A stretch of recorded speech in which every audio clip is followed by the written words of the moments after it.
Hello, hello, hello, hello. What's up?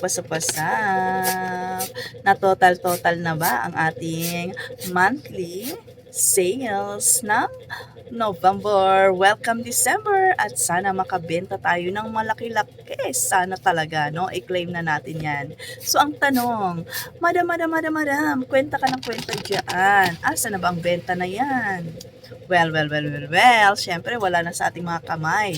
Ang tinotal nating benta sa ating monthly sa ating daily sales report, no? Syempre, naipamili na, naiikot na, napabili na ng mga stocks. O, kasi tayo, negosyante, benta today, tomorrow, mapupunta na sa mga bayarin, sa mga ahente, mapapang-grocery na, makukumpra na, ganun. So, wala na sa ating mga kamay. Kung nakakabenta man tayo at the end of the month ng mga 6 digits, more than pa doon, di ba? Walay na sa ating mga kamay. Ang mayroon na lang, yung lista na kahit papano nalalaman natin, natutotal natin kung magkano yung nabenta natin ng buong buwan. Opo. At least kahit papano alam natin kung magkano yung pumasok sa ating tindahan sa loob ng isang buwan at alam din natin kung magkano ang labas kasi nga dito sa ating tindahan dalawa lang naman ang cash flow, cash in, cash out. Yung cash in, money in, money out, ganon.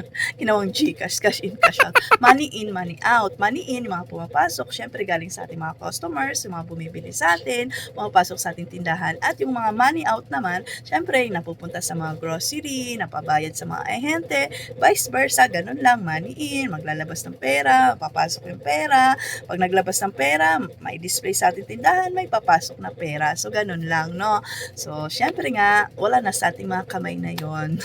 So, kung mayroon man nasa kamay natin, malamang sa alamang, yung benta pa rin yung kahapon, hindi benta ng buong buwan. Kaya ang negosyante, sabi natin, malaki nga ang benta ng isang buwan pero wala na sa ating mga kamay kasi nga niro-rolling natin everyday ang ating mga kapirahan sa ating tindahan. Opo.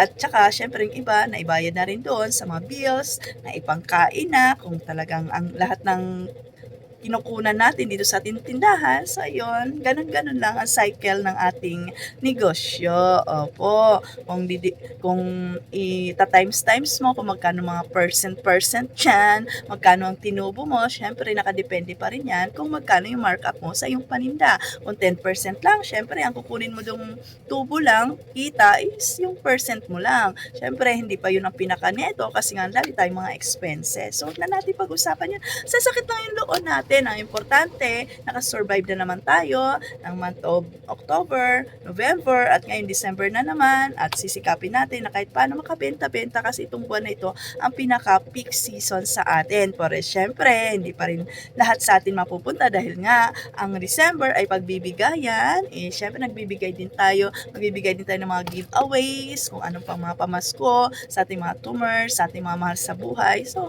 ang ending, okay lang sa alright. Ang importante na lang talaga ay buhay tayong mga negosyante at malakas. Thank you Lord, yun naman ang pinaka-importante. Malakas tayo para magpatuloy sa hamon ng buhay at kumayod-kayod pa. Okay, Daki? So, yan lang. Thank you for watching. Night love lang tayo. Merry Christmas and Happy New Year. December 1 na. This is it, Pansit.